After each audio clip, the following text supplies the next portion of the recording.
Right. Now let's look at inspiration for a new beginning, the year 2020. And many of us are looking forward to seeing the end of it because it was a very chaotic year for many of us across the country, and especially because of the coronavirus pandemic, which halted many businesses and other activities as well.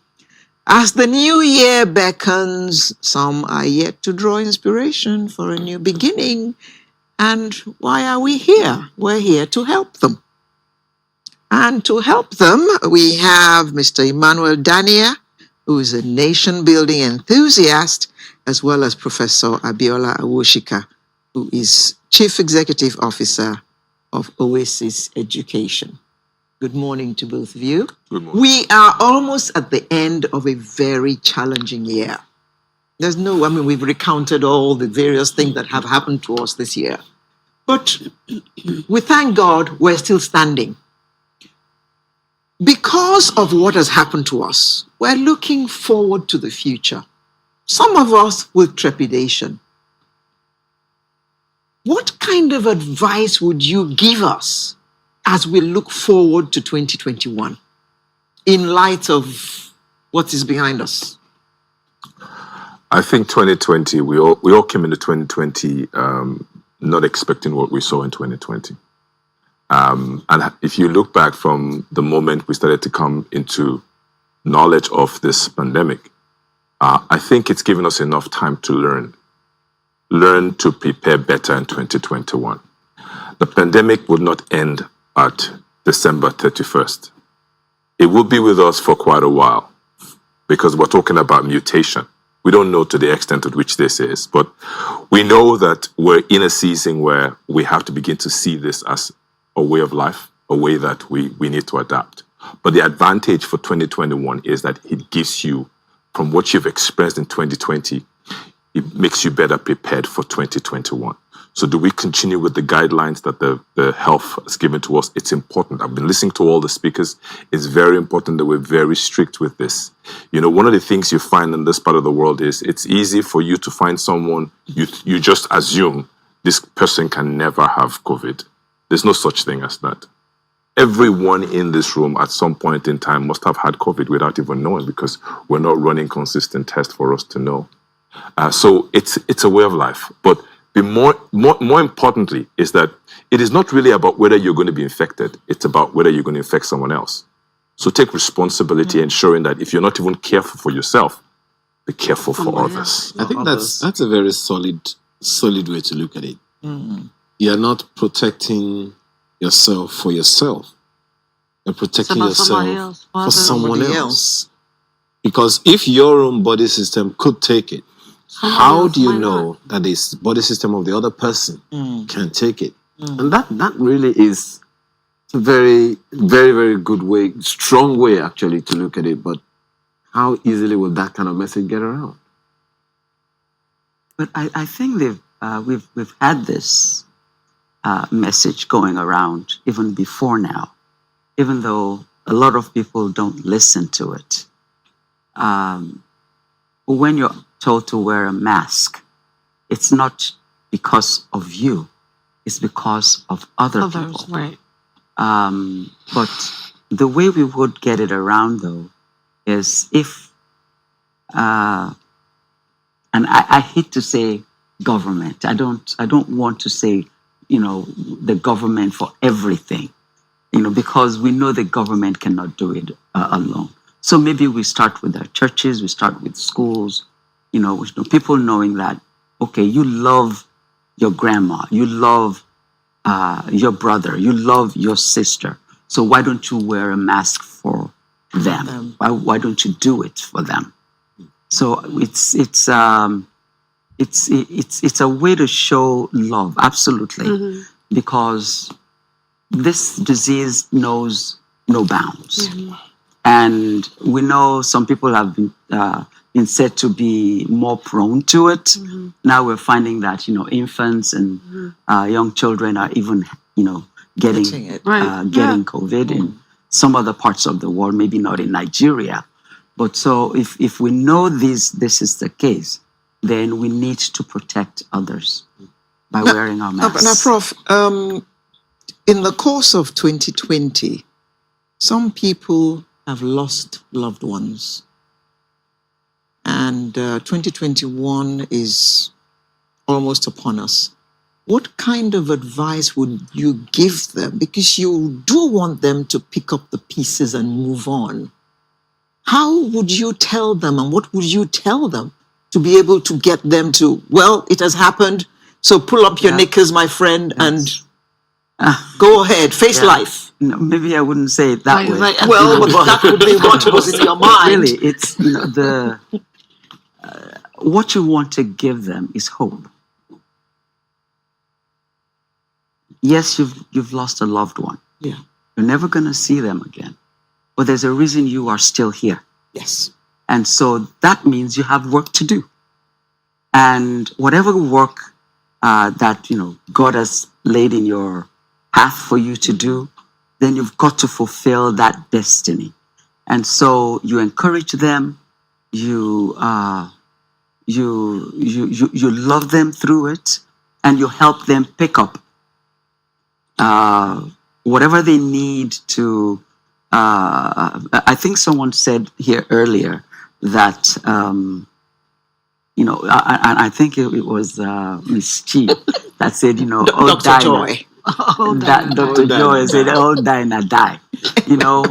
We are all going to die. And you don't know how you're going to die. But because this person left before you, does not mean that brings an end to your life. And so you pick up the pieces and you make the changes you need to make and you move on. Two things are at stake. Now, we've talked about this a good number of times, Alero, and that is lives and livelihood. You have talked about the loss of lives.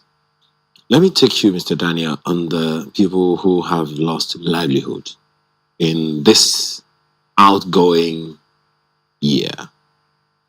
What hopes are there for them in the year that is ahead? Given that clearly their livelihoods in this year have pretty much evaporated simply because of the pandemic. Now they are facing another year ahead of them, 2021. They had high hopes in 2020. And as I said before, we all said Happy New Year when this year began. They're going to say Happy New Year when 2021 begins. How happy, how confident will they be able to go into that year? That's a question, isn't it? I think that's a very good question. And just to pig in the back of what Prof said, and I don't think there's a difference between the person who's lost livelihood and the person who's lost a life. Look, no matter how much we want to be able to encourage people who've been through that, one thing is key, is that we all have a responsibility to love on people who have gone through this tragedy. You don't grow in isolation. This nation has to begin to see the strength and the power in being together. And that's what the message is how do we, because if you look at COVID, the pandemic, I remember that my personal experience, I was in London when the government was trying to shut down the borderlines. And I had to rush back to Nigeria just in time. And I remember that NCDC took my contacts at the airport. And I want to mention this. Many times we talk about the government fails in certain areas, but I'm one of those who will say where they do right and where they do wrong. They carried out, NCDC official called me every day through my isolation, from the day I came down from the plane. Wow. Someone was calling me every day to check temperature, check whatever it was, for the duration in our isolation. Now, within that period in isolation, I started seeing the symptoms of COVID. I had the loss of smell, diarrhea, the chest, all of that. But I had a mentee who had woken up at 3 a.m. in the morning of the night that I arrived to say she just had a leading that she should send me some of this, the immunity boosters and high alkaline water. Now, I just thought it was a good thing for me to be able to drink those things in preparation, not knowing that I actually had the COVID in. And it was in the plane, because we did the contact tracing and everybody I was with in the UK, nobody had it. It was the plane flight coming here. But this is the thing. while I was going through that experience, you know, the interaction with my wife at the time was she mentioned something that struck me, and that was the people who are going to be locked down outside. What would they do? The people whose livelihood is about going out every day, what's going to happen to them? And instantly, you know, that just stirred thoughts in my mind, and I started, you know, creating, you know, and I started talking to a couple of people, and we set up an initiative called the Project Arc Initiative. When we set this out, we thought, look, let's just raise 20 million naira. 20 million naira to be able to make sure we put palliatives. And the concept wasn't that, oh, we wanted to do something government wasn't doing. But we knew that government does not have the capacity to cover all. So we started to say, let's get private citizens to be involved in this. And let's partner with the government and help bridge the gaps. But we carried out such a transparent system. How much we collected, how much was spent, where it went to. From 20 million we were meant to we raised over 50 million within that period. And it was simply because people could see the transparency in how we were giving to different communities. And we were active. I mean, we were active in making sure that was. And what struck me out of that was simply the power when Nigerians come together, united to build together. We're going to build our lives together by supporting each other. So for people who have lost lives, your neighbors, your friends, you have a responsibility to support them through this time. It's difficult. For those who don't have their jobs, they've lost, you know, it's all coming together to help rebuild. You see, if I give 5,000 naira times 1,000, I have raised a lot more money without any burden whatsoever. I think the pandemic, what it's done for us as a nation or as a world, is to bring us back into that point where we can see that we can't live in isolation anymore, that we're stronger together than being apart. And so that's, for me, is something that is very critical, that Nigerians begin to awaken to the fact that my strength is not in what I have. You understand? My strength is in how strong my neighbor is. In other words, where my neighbor is where I'm at. Yeah. You know, we often say this in the parlance of faith. You know, an anointed man of God, you understand, is only as strong as his wife. If his wife is not as equipped as he is, he's done. Or husband. Vice versa. Yes, or the husband, yes. Either way. But the key thing is that we have to understand that our responsibility is to support and protect one another. Okay. And that is how we're going to be able to get ourselves and navigate ourselves out of this. Prof, let me ask this. We have had, this segment is about inspiration for a new beginning. Most certainly, January 1 is a new beginning. We have had a good number of insecurity challenges in this year, and a number of them seems to be evolving. It's a new strain of virus we're talking about now. There are different strains of insecurity that we seem to be having now in the nation as well. And, you know, maybe a lot of it isn't happening in the South. Maybe some have happened in the South that have kind of dissipated. But what we're having in the North is really significant. Piggybacking on what he said about being our brother's keepers, you know, taking ownership of everything that is happening in the country. How do we even begin now to give hope to many people who have been victims of all kinds of challenges of insecurity? I want to lead Alero's position of saying, now who I go ask. You know, it's very hard to feel, especially what they're feeling in the North, because it's not, we're not getting out on the streets and we're seeing it. And, you know, but we can't be removed from it, because if it's not checked, there was some conversations in the past that we're talking about some people, some of those forces were moving to the south, and so we have to be careful. You have to watch it. If we're not careful, it could move to the south. And what we do is we become our brother's keeper. We have peace here, we have funding, we have NGOs.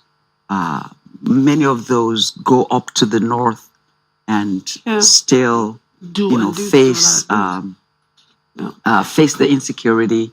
I belong to several groups that we contribute funds, to send to people in the north.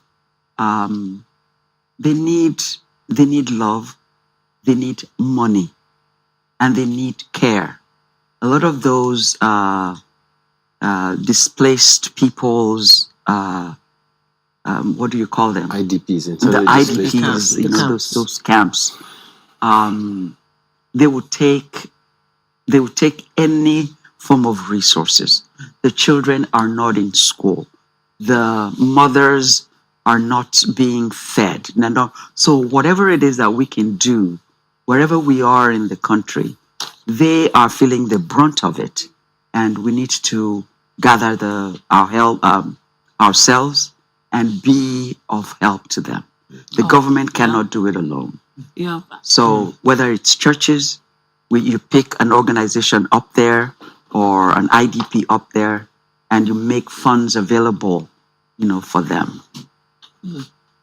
I think, I'm sorry, I was going to just say, add that, just like Mr. DANIA said, I think that a lot of times when people hear the term NGO or an organization, a lot of times people don't want to contribute because of the lack of transparency. So I think it is absolutely necessary that when you see a process from beginning to end, you see money come in, you see where the money is going, you see what the benefits of said monies, so that the next time somebody wants to give, they're like, okay, at least I know how this is going to happen. And I think that's the lack of transparency, because there are many NGOs that spring up all of a sudden, and people contribute money, and then you're like, disappear. Where did it go? You know what I mean? So transparency is important, and it's a fact that we all need to sort of like have in our heads. And that if we are people, we are responsible for each other. So we should be responsible for each other. So to make sure that the next man is doing okay. If he's doing okay, then I'm okay. But we don't even have that mindset. So. Just to, it's important to note that many times you always hear people say, we need money. We need money. Money is not the first thing. Yeah. Service is the first thing. Yeah. Value is the first thing. Yeah. There has to be a disruptive system in the NGO system. There has to be transparency. We have to recalibrate the way we do things. Yeah. You can't complain government is in a state and even the private organizations are not doing, or you're not holding themselves accountable and transparent. We need to be able to show government how to do it differently. And I think that's where it starts from. The ability for you to begin to set certain systems in place that would create credibility and transparency. Yeah. Nigerians are very generous people. Yeah. But they want to be able to see that their money is going to a place where it's supposed to go. Staying with you, Mr. DANIA. January 1, Happy New Year. And while we're saying Happy New Year, we're thinking of the way we want our lives to go in that year. And we're sitting down and we're making resolutions. But many of us, by January 5th, are already breaking our resolutions. What advice would you give us regarding how to keep our resolutions, even though it is to ourselves? Well, without COVID, I probably would have said that this is a question that perhaps can't be answered by anyone because every individual has his own. But COVID has taught us something, that life is uncertain. The certainty you have is a consistency to which you create discipline around yourself and around your family. One of the key things that we've seen for those of us who are of faith is that God expects you to govern yourself as a person. Govern your family, govern your community, govern your city, govern your nation. That's a sequence. So to answer the question, I believe that if nothing else, from what we've come from this 2020, it's important for us to begin to see what is the protocol around COVID teaching us? There has to be discipline around that. You can't just be careless about it. So everything you're seeing is, whatever you're doing is worth doing well. Do it well. You've been talking about health. If you don't keep, chigo. If you don't maintain, seriously, to the point. Do you understand? It's important It is. that at the end of the day you get the results. It's important. That is sin. so New Year's resolution. I just believe that we don't take for granted the fact that we're alive, because none of us here is better than the people who've passed on. Each day, I've lost quite a number of close friends and families, and in the last year, up until 2 or 3 days ago, I just heard another news of a young man who just passed on. But we need to take into cognizance the importance of the season that we're in, and that it's important for us to be very disciplined in the way that we approach what it is that we're approaching. So the question is, what you're deciding for the year, right? Make sure they're practical. Don't set high goals. Yep. Start small. Start with the little thing, the basic things. Yes. Yeah. If you can do 10 steps of exercise, you understand, a day, that's fine. It's a good start, Shigo. And then it moves on from there. Yeah. Do you understand? Instead of them telling you to do 2-3 hours, 4 hours. Stairs like maybe twice. 10, 20, 20. There you go. Okay, thank you very much, Emmanuel, DANIA, nation building enthusiast, and Professor Abiola Awoshika, founder, CEO of Oasis Education. Thank you very much for coming. I just need to read 1 or 2 tweets. We got one from Lydia Akbubaro, who says, education is supposed to impact attitude. It should make one do more good. And then Festus Akimboyewa said, millions of us in the UK couldn't even celebrate Christmas. My children and grandsons were not allowed to visit, courtesy of COVID. That is the one that wrenches at grandparents' hearts. Yeah. That your grandchildren cannot come and see you. It's robbed us because of so much. Your age. It's robbed us of so much. And because of COVID. Yeah. I haven't hugged my mom I haven't hugged my mother in a while. No, just the last tweet. Nigerians must continue to be hopeful despite our plethora of challenges, because Jesus is the Prince of Peace. If we continue to remember the purpose and plan of God at the birth of Jesus, we will surely find peace. I think that's a good tweet for us to end that segment. Yes. All right, some music. Feel free to stand to dance if you feel like it. Okay.